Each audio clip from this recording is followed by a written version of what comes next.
मित्रों,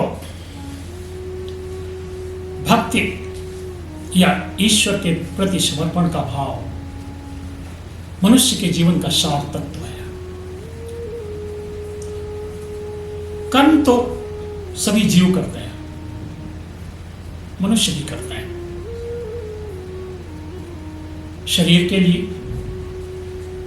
इंद्रिय सुख के लिए इस संसार में सभी जीव और मनुष्य कर्म करते ही करते हैं। ज्ञान प्राप्त करने की चेष्टा भी मनुष्य करते हैं।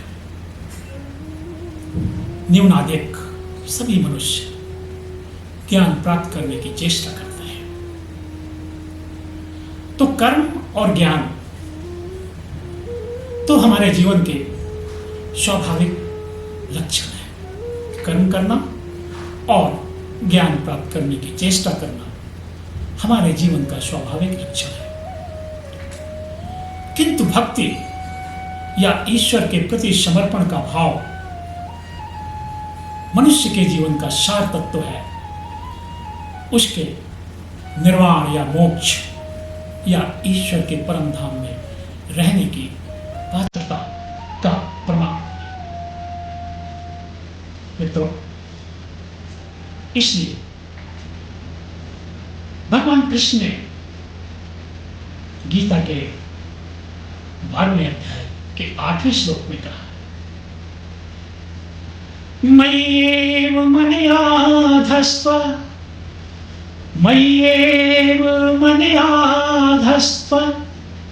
मयि बुद्धिं निवेशय निवशिष्यसि मय्येव अत ऊर्ध्वं न संशयः। मय्येव मनाधस्तु मयि बुद्धिं निवेशय। अपना मन मुझ पर लगाने की चेष्टा करो और अपनी बुद्धि का निवेश मुझ पर करो।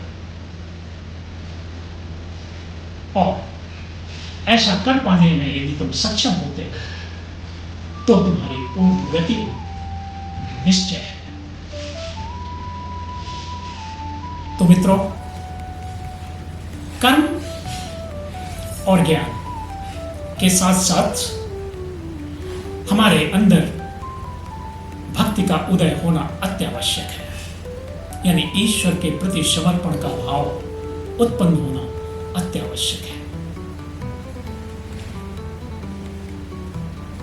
कर्म सभी करते हैं, ज्ञान प्राप्त करने की चेष्टा सभी करते हैं, किंतु भक्ति का उदय होना, ईश्वर के प्रति समर्पण का भाव उदय होना, ये एक दुर्लभ घटनाक्रम है मनुष्य के जीवन में। हम तनिक सोचें कि इस पूरे ब्रह्मांड में समस्त ऊर्जा का स्रोत जिससे प्रकृति भी संचालित है, उसका स्रोत ईश्वर तत्व है। तो हम जो कर्म करते हैं उसके लिए जो ऊर्जा हमें प्राप्त होती है वो ईश्वर तत्व से ही प्राप्त होती है। तो हमारे कर्म का आधार हमारी ऊर्जा है और वो ऊर्जा ईश्वर तत्व से प्राप्त होती है। ज्ञान, समस्त ज्ञान का स्रोत भी ईश्वर तत्व है और हम ज्ञान प्राप्त करने की चेष्टा करते हैं। तो ज्ञान का आधार भी ईश्वर तत्व है। किंतु भक्ति का उदय होना आत्मा का अपना निजी विषय है। कर्म करना, ज्ञान प्राप्त करने की चेष्टा करना, ये स्वाभाविक लक्षण है जीवों का। लेकिन भक्ति या ईश्वर के प्रति समर्पण का भाव मनुष्य का निजी विषय है, यानी आत्मा का निजी विषय है। कबीर कहते हैं, भक्ति करे कोई सूरमा, जाति वर्ण कुल खोए। यानी सूरमा अर्थात ये वीर जो महान साहसी आत्माएं हैं, वही भक्ति कर सकते हैं। उन्हीं के अंदर ईश्वर के प्रति समर्पण का भाव आता है। कर्म तो सभी करते हैं। श्री कृष्ण कहते हैं शरीर यात्रा पिचतेना प्रसिद्धेद अकर्मणि। शरीर की यात्रा भी कर्म के बिना संभव नहीं है, इसलिए कर्म के करने के लिए सभी बाध्य हैं। और फिर नीतम कर्म कुरुतम। कर्म दो तरह के होते हैं, एक शरीर के लिए इंद्रिय सुखों के लिए कर्म करना, और दूसरा है जो श्री कृष्ण अर्जुन को कहते हैं नियतम कर्म कुरुतम, अपना नियत कार्य करो। हम जिस भी प्रोफेशन में हैं उसको निपुणता से और निश्चित रूप से करना, नियत कर्म करना है।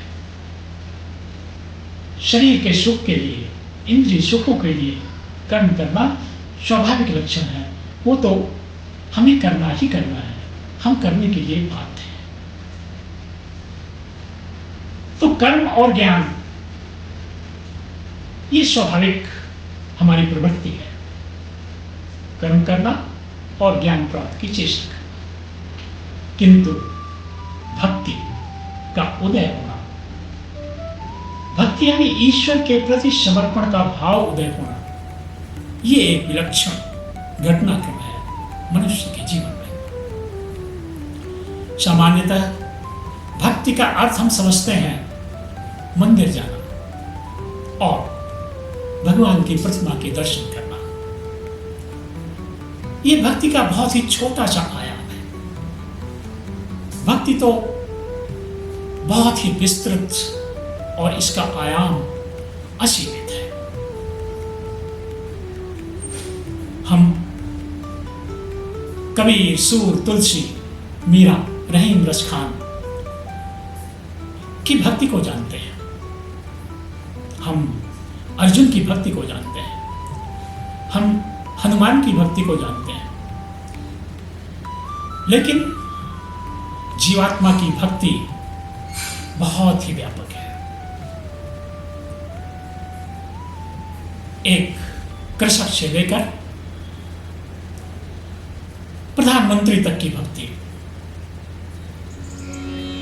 एक डॉक्टर की भक्ति, एक इंजीनियर की भक्ति, एक टीचर की भक्ति, एक कृषक की भक्ति, एक मजदूर की भक्ति, एक संगीतकार की भक्ति, एक शिल्पकार की भक्ति, ये सब जब ये पूरी निपुणता के साथ और अपने सारे टैलेंट को ईश्वर के प्रति समर्पित होते हुए जब ये सारे कार्य संपादित करते हैं, तो वो सब भक्ति का ही अंश है, भक्ति का ही आयाम है।